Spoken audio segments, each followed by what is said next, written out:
Hi everybody, this is going to be the lecture for chapter 36 in your Williams and Hopper book, and this chapter is on the basic function of the urinary system, the assessment, and some of our diagnostics and therapeutic techniques and measures we would utilize for this system specifically. Alright, learning outcomes, like I said, you guys usually can read those on your own. Alright, so let's start off with a little basic anatomy and physiology. So when you're looking at the urinary system, we have, most of the time, and again this isn't true with everybody, you're supposed to have two kidneys, one on each side, two ureters that extend down from each one of those kidneys. Both of those ureters will drain into the urinary bladder, and then the urethra is the opening in which urine will actually come out. So hopefully that this isn't anything that is new to you. Your next slide is going to talk about the interior of the kidney and basically just kind of show you how complex the renal system actually is. So these are from your textbooks. I'm going to let you kind of go through these on their own. And then we've also got a picture here of the nephron. So what you basically need to know about the nephron is the kidney and the internal makeup of the kidney. The nephrons are what makes up your entire renal system. So the nephrons are kind of the functional unit of the kidney, and what we look at when we're looking at renal failure in particular is how many functioning nephrons you have left. So when we start looking at like end-stage renal failure, your patients only have maybe 10% of their functioning nephrons left. So it gives you an idea of what they actually do. They filter, they produce blood flow, and they help with the fluid exchange and filtering in the kidneys. So they are a very, very important unit in the kidneys. And like I said, it is the main functional unit of our kidney system. So this is the slide that you're going to want to be familiar with. So this is what the kidneys actually do. Okay, so we all know that they help with the formation of urine. That's kind of the most basic one.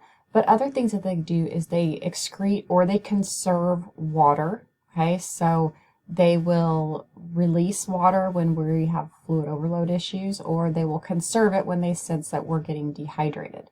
They assist with electrolyte balance, particularly sodium and potassium, but there's other electrolytes to consider when we're looking at the kidney function. They have a pivotal role in acid-base balance because the kidney specifically will release bicarbonate. So when we're having patients that are having any type of metabolic imbalance, that bicarb is going to be the factor that we're going to look at in kidney function. So this is something you're going to want to revisit. You're going to want to go back over acid-base because the kidneys do play a vital role in that. They also are instrumental in the activation of vitamin D. Another thing that they do that people often forget about is they help produce erythropoietin. And erythropoietin is essential when we're looking at red blood cell formation. So if you have reduced kidney function, it would also make you suspicious that your patient was anemic as well. And then it also produces renin, which we've talked about renin this entire semester when we're talking about the renin, angiotensin 1, angiotensin 2 cycle. So you can see that the kidneys have a huge role in the body system other than the formation of urine. So I don't want to spend a whole lot of time on this, but I do want to kind of go over what a GFR is. So a GFR is a glomerular filtration rate, and this is the renal filtrate that the kidneys form in 1 minute. And so for an average adult patient, we're looking at about 100 to 125 mLs per minute. And the GFR can be pretty helpful in calculating how effective our kidneys are at filtering out byproducts. And then here's a picture so you can see what actually happens with glomerular filtration. And again, this is another picture from the book. All right, so again, we're still in A&P review here. So a couple of things that, we just kind of need to talk about is the ureters. So the ureters, those are those tubes that carry urine from the kidney to the bladder. And when I get into kidney stones, I'm going to talk about the ureters a lot because the ureters are a common place for where kidney stones will actually get lodged. The bladder, this is where you have temporary storage of urine and its elimination. And then, like I already said, the urethra, it carries urine from the bladder to the exterior part of the body. So this is another slide that you're going to want to pay close attention to. This is what normal urine is supposed to look like, okay? So this is your urine characteristics. So an average adult individual without kidney disease will be putting out anywhere between 1,000 to 2,000 mLs in 24 hours. Okay, so that gives you an idea of how much we're supposed to be urinating in a healthy adult individual. The color of urine will usually be described as straw or amber colored. It should be clear. There should not be any sediment there. And we're going to look at our specific gravity. This number looks off to me. I want you guys to double check this in the book because usually when I see the top range, it's 1.035. So double check your book. I'm going to go by whatever your book says. But anything that's less than that 1.002, that's very dilute urine, or what we would call almost clear. Anything greater than that 1.035 is what we call concentrated, okay, or something that you would see in maybe an individual that's a little bit dehydrated. So these are what we look at when we're looking at urine. The next slide is also a continuation. So the pH, our urine is usually a little bit acidic, usually 4.6 to 8, just depending on the individual's urine that we're looking at. And what makes up urine? Well, 95% of it is water. Okay, the remaining 5% is going to be your waste products, and those waste products are your urea, your creatinine, and your uric acid. So 95% water, and then the other 5% is the waste, or what's filtered out. All right, so now let's look at the changes with the urinary system as we age. So if we're looking at the urinary bladder, so one of the things that happens with an elderly patient as they get older is they have decreased bladder size and tone of that detrusor muscle. So as a result of that, a lot of times as you get older, you're going to complain of dysuria, urinary frequency, there may be issues with incontinence, and a lot of times there's issues with urinary retention. The kidneys themselves have a decreased ability to concentrate urine. That glomerular filtration rate is going to decrease, and the number of nephrons are also going to decrease. So this actually puts your older patient at risk for being the kidneys shutting down because of nephrotoxic agents, medications, and dyes. And this is a big thing. This is why we have to check a creatinine level before we give our patients IV contrast, for example, because again, just the aging process itself puts them at risk for nephrotoxicity. Now we're going to split into males versus females. So for the males, one of the anatomic changes that occurs is that the prostate enlarges, which makes it more difficult for them to void in general, and as a result, they'll have a lot of urinary retention issues. Females, on the other hand, the pelvic floor muscles are going to weaken, which makes it more difficult for them to stop and start their stream, and they're prone to bladder infections, urinary incontinence, and urethral irritation. So these are just some of the things that you're going to often see with the aging process. And this slide is basically what I just went over in the previous slide. So I'm going to go ahead and go in beyond that. Okay, so let's talk about your nursing assessment. So again, we need to get an accurate health history. So a lot of times we're going to begin with, what brings your patient in. So when we're dealing with the urinary system, a lot of things can be going on. It could be dysuria, it could be pain, it could be any burning with the voiding. Your patient may complain of a new onset edema, shortness of breath, potentially even some weight gain in a relatively short amount of time. They may have fluid intake issues. So one of the things that we talk about with our elderly patients is that they often don't drink enough water. So we're going to assess their fluid intake. We also want to assess their functional abilities. So is this an individual that has difficulty with mobility, for example? So they would be at risk for functional incontinence because of an inability to get up and make it to the bathroom in time. Okay, so those are the kinds of things that we're going to ask them when they come in to see us. In terms of your physical assessment, it's always important that we assess those vital signs. So we're going to be looking for signs of fluid overload. We're going to be looking for signs of dehydration, and your vital signs will reflect those changes. We want to listen to those lung sounds, especially when we're dealing with a patient with fluid overload. And that sound we're going to hear usually is going to be crackles. So I want you to remember that crackles are indicative of fluid. So that's what you're going to be listening for, or hope that we don't hear. But if you do hear crackles, it's usually indicative that we have a fluid overload issue. We're going to look for edema. So we classify our edema as pitting versus non-pitting. And we want to identify, where the edema is at. If it's an ambulatory patient, a lot of times it's going to be in the lower extremities. If we're dealing with a sedentary individual, it's very likely going to be on the sacrum. Now, when we're looking at the urinary system, daily weights is going to be one of your most valuable assessment tools, because daily weights, or the weight of your patient in general, is the best indicator of fluid status in the body. So we use this for pediatrics, we use this for adults as well. So again, the weight of your patient is the most accurate representation of what's your fluid status in the body. So one of the things that I look at, and we've talked about this in cardio already, is that if you have a patient, with a 1 or 2 kilogram weight gain, we're dealing with 1 to 2 liters of fluid that they're now carrying around in excess. So that daily weight is a very, very telling indicator of what's going on with your patient.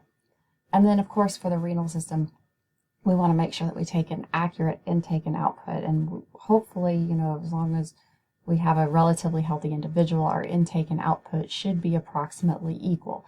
When we start seeing differences in those two numbers, then we start looking at renal disease in our patients. All right, so for the laboratory tests, a urinalysis, this is a really common test that we utilize when we're looking at the renal system. It could be a voided urinalysis, or it can be a sterile catheter specimen. You only need about 10 mLs of urine to be collected. You don't need a large amount. But some of the things that you want to make sure that we do is that we have our patients do like a clean void midstream catch. That makes sure that we do the antiseptic wipes. If we have a female, we make sure that we teach them to wipe from front to back. And for either the male or female, we still make sure that they clean the urinary meatus. If we're dealing with a urine culture, this will help us identify any organisms that are present in the urine. So the culture itself should be collected before we give any antibiotic, and they'll use a sensitivity test to determine the antibiotics that will destroy the bacteria. If you want a very, very, I can't think of the word I'm trying to think of here. If you want a very clean culture, or something that you know is going to be as accurate as possible, the best way to collect your urine will be through a sterile specimen. Okay, if you have a urine culture ordered, you do need to consider possibly doing it as a sterile specimen, so where we would use a intermittent catheterization to obtain that urinary specimen. So with our renal function tests, one of the big ones we're going to look at is that serum creatinine level. And a lot of times we look at our BUN, or our blood urea nitrogen, and our serum creatinine together. Keep in mind that when you're looking for kidney function alone, or renal function, serum creatinine is going to be your better indicator of that. Your BUN can be increased or decreased depending on the hydration level of your patient. Okay, so don't mix those two up. Other things that we can look at is we can look at a serum uric acid level, especially if we're looking at individuals who are prone to uric acid kidney stones, for example. And then a creatinine clearance test is something else that they would look at in terms of flow. But again, the big two that I want you to really focus on is your serum creatinine level. So normal should be less than 1.2, and your BUN, or your blood urea nitrogen, and your normal range for that's usually about 10 to 20. So another thing that is extremely important when we're looking at the renal system is a contrast-induced nephropathy. So we deal with a lot of diagnostic tests that require IV contrast. And what you need to remember about IV contrast is it is extremely nephrotoxic, okay? In fact, it actually will cause contrast-induced nephropathy in individuals that are prone to it. So what will happen is they'll get a decline in their renal function that will be represented by a rise in that serum creatinine level. So individuals who are at risk for this are anybody with azotemia, or nitrogenous waste that's circulating around. Diabetes is a huge one because of their associated renal impairment. So there are some individuals that are more at risk for this. An elderly patient is another person at risk because of that declining number of nephrons. So before we give an individual IV contrast, we want to make sure that we know what their creatinine level is before we give it. And then if we do have an elevation, we definitely want to flush those kidneys with fluid so that we don't impair the kidneys any further. All right, so some of your radiologic studies that you're going to see, a common one that we do is called the kidneys, ureter, bladder, also known as a KUB. And this is a single film x-ray. And this is useful for showing tumors, any swollen kidneys, or any kidney stones. Now, there are other tests that are better indicators for some of these things, but this is a very simple plain film x-ray that we can use for individuals just to get an outline of what the kidneys and their structures look like. Now, the pyelogram, this is something that you'll definitely want to pay attention to. Make sure you read up on this in your book. And I've seen a lot of ATI questions come from this in the past. So the pyelogram is, imaging studies of the renal pelvis and the ureter. And this is going to involve getting contrast of some sort. Most commonly what we see is we see the intravenous contrast. And what happens is the contrast is injected into the IV, and then you'll get a series of x-rays as the contrast is cleared by from the blood by the kidneys. This exam takes about 2 hours a lot of times because you're watching how the dye is eliminated from the renal system. Now, you can inject contrast other ways. You can do retrograde, which is where you actually introduce the contrast into the ureter itself, or you can do an antegrade where the contrast is injected by a percutaneous needle directly into the renal pelvis. But most of the time what you're going to see is you're going to see it as an intravenous type study. And so for the intravenous pyelogram, like I said, you're going to have IV contrast injected into the IV, and it's going to outline the renal structures.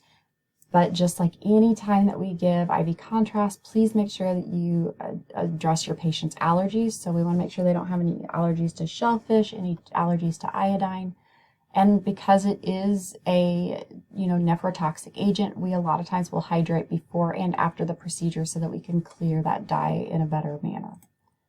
And then here is a picture of what an IV pyelogram actually looks like. So you can actually see the dye coming in through those kidneys to give you an idea if we're looking for an obstruction or if we're dealing with any issues with the flow through the kidneys.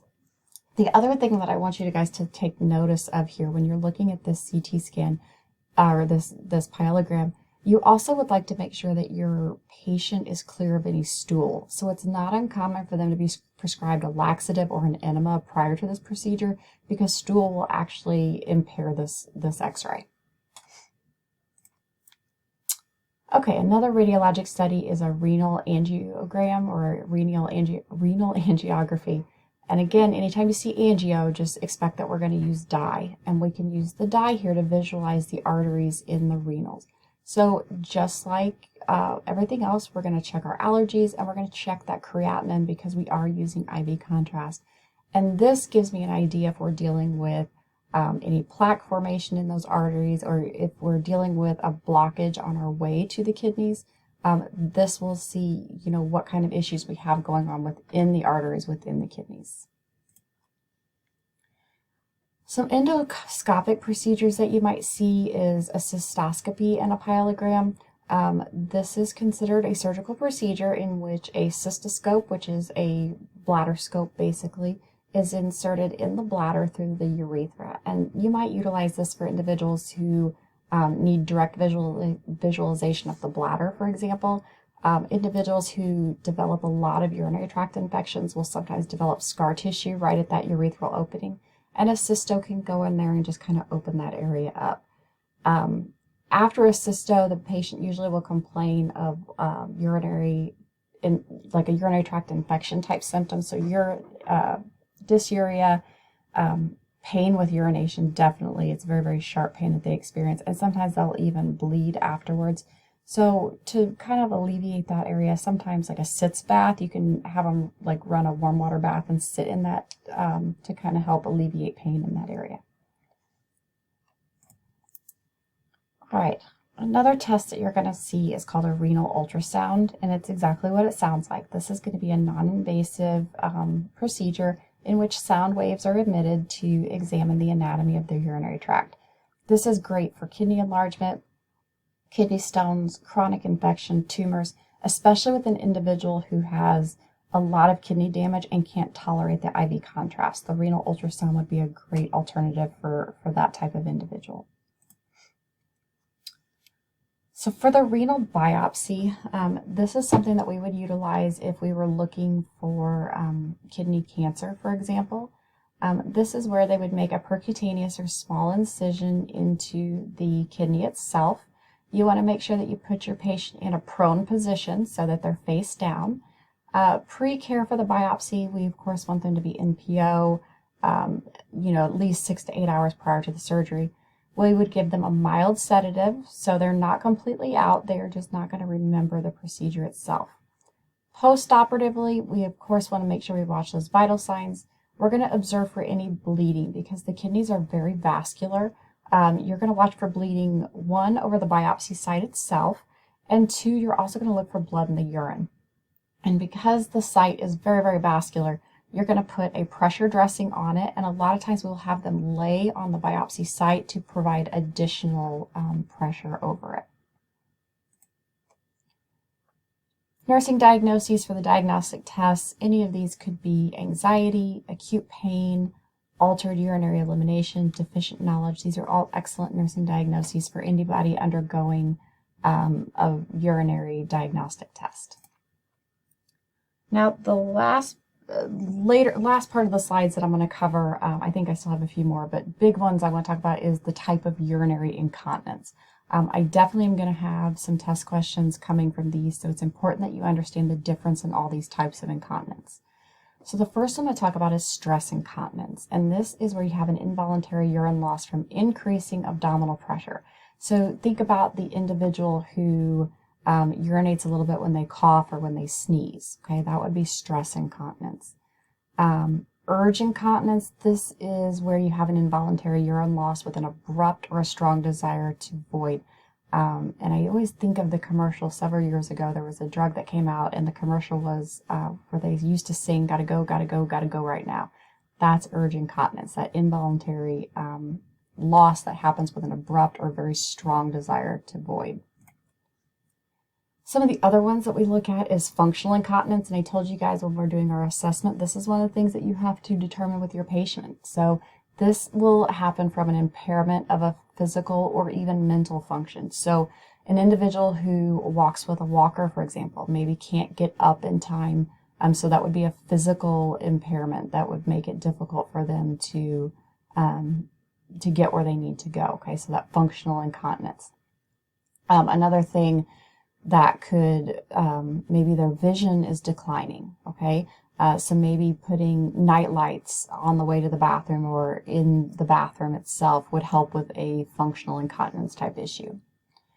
Overflow incontinence, this is where the bladder gets so overly distended that you have a loss of urine because either enlarged prostate issues, you could have something called a neurogenic bladder. This is where the bladder doesn't empty like it's supposed to. It gets over distended, and the patient will have a specific type of incontinence for that. And then the last type of incontinence is the one you guys probably think of most commonly as your total incontinence. And this is where you have a continuous, unpredictable loss of urine. So, when you think about patients that are, unable to care for themselves, a lot of times total incontinence is what comes to mind. So there's lots of different incontinence. I do have test questions coming up on these, so make sure you guys understand the definitions of each of these and interventions for these types of incontinence. So nursing diagnoses, so we actually have incontinence as a nursing diagnosis itself. So make sure that you label appropriately which type of nursing diagnosis you're going with. It can be stress incontinence, urge incontinence, and then functional urinary incontinence. So let's talk about urinary retention here. So this is a common problem that we have to be constantly assessing for. So you can have acute causes of urinary retention, and then you can also have chronic causes of urinary retention. So acute anesthesia is one of the big ones. There's a reason why they make sure that you urinate before you go home after a procedure, because anesthesia can be known to cause urinary retention. There are certain medications. The big ones I always think about are like your anticholinergics or like Benadryl, for example. They dry everything up, okay? So that includes urinary issues. So certain medications can be known to cause urinary retention. An individual can have a local trauma to urinary structures. So it could be the patient has had long-term not long-term urinary catheterization. So maybe they experienced such a traumatic insertion that they had now got urinary retention issues. Chronic causes of urinary retention could be enlarged prostate. Again, long-term medications can cause this. Strictures, so actual anatomical changes to the urinary tract. Tumors can get so large that they can cause urinary retention. So we have acute and chronic problems that can all lead to urinary retention in our patients. So when you have an individual with urinary retention, we want to make sure that we, monitor urine output. We want to look for the bladder that's distended, okay? Don't push on it too much, okay, because that can be very, very uncomfortable for the individual, but you can actually palpate a bladder that is distended. And we want to get a bladder scanner, and if you're not familiar with a bladder scanner, they have these in the hospitals. It's kind of an ultrasound machine specifically for your bladder, and it will detect a residual volume of 150 to 200 mLs of urine. So anything over that 150 milliliters of urine indicates a need for treatment, okay? And your treatment is going to be either a straight catheterization, so like a temporary catheterization, or they'll insert an indwelling catheter to alleviate the need or to alleviate the bladder distension issue. Okay, so one of the last things that we're going to talk about is urinary catheters. So I know you talk about urinary catheters back in fundamentals, but we're going to talk about urinary catheters in terms of why we would use them. So indwelling catheters, these are what you guys know as your Foley catheters, okay? Guys, justifiable reasons. There's only a few justifiable reasons for an indwelling catheter. We use them for any type of patient that is in a shock, so hypovolemic, cardiogenic, any type of patient to where we have inadequate tissue perfusion, we could put a catheter in. We would utilize an indwelling catheter for a urinary tract obstruction. So if we're dealing with an individual that has maybe like one side of their kidneys not functioning, we could do that. You could also utilize it for an individual with a neurogenic bladder. So individuals who have spinal cord injuries, for example, would possibly need an indwelling catheter. Something you need to know, and this usually shows up on your ATI, your NCLEX, or both, is that urinary incontinence is not a justification for an indwelling catheter. We don't put catheters in nearly as much as we used to because we now know that urinary catheters result in infections, and they usually cause more harm to the patient than good. Okay, so I just want to reiterate that urinary incontinence is not justification for putting in a catheter. So what we do recommend, though, is we actually recommend intermittent catheterization, or what we call straight catheterization. These are the best options if you have to catheterize your patient. It does reduce the risk of infection, and you have individuals who actually learn how to self-cath themselves. So especially if you have somebody who's paralyzed from the waist down, we can teach these patients how to self-cath, and they can do this on their own terms. The last type of catheter is called a suprapubic catheter. This is an indwelling catheter that's inserted through a surgical incision in the lower abdomen into the bladder. This should be placed by a urologist or a surgeon. It should not be placed by a nurse, okay? So suprapubic catheters, just like with our indwelling catheters, they have a balloon that stays inflated. And so you have to be careful because you'll have patients that get confused and they'll yank these out as well, okay? As a nurse, you cannot put this catheter back in, okay? You've got to make sure that the surgeon or the physician is the one that inserts it. Okay, and that is going to wrap up our lecture on the renal system for assessment. Thanks.